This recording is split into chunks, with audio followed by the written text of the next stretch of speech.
క్రైస్తల ఎడార్ల సెలయేర్లు ఫిబ్రవరి 23.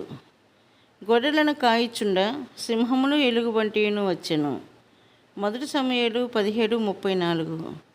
దేవునిలో నమ్మిక ఉంచిన యువకుడైన దావీదుతో పరిచయం కావడం మనకి బలాన్ని, ప్రోత్సాహాన్ని ఇస్తుంది.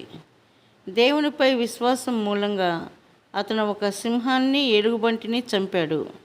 అటుపైన బలాఢ్యుడైన గొల్యాతును హతమార్చాడు.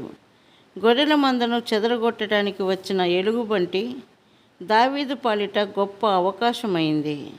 ఆ సింహం వచ్చినప్పుడు అతను గనక తొట్రుపడి పారిపోయి ఉంటే దేవుడు అతని కోసం ఉంచిన అవకాశాన్ని జారవిడుచుకునేవాడే.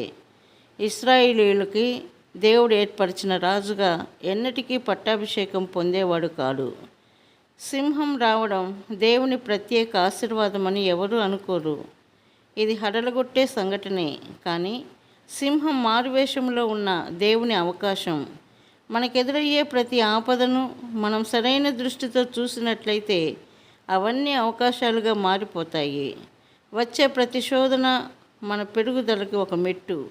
సింహం వచ్చినప్పుడు దాని ఆకారం ఎంత భయానకంగా ఉన్నప్పటికీ దాన్ని దేవుడు ఇచ్చిన అవకాశంగా గ్రహించండి. దేవుని సన్నిధి గుడారాన్ని మేక వెంట్రుకలతో అలంకరించారు. దాంట్లో ఏ విధమైన మహిమైన ఉంటుందని చూసిన వాళ్ళు ఎవరనుకోగలరు? అలాంటి కంటికింపుగా లేని వాటిల్లోనే దేవుని మహిమ దాగి ఉంటుంది.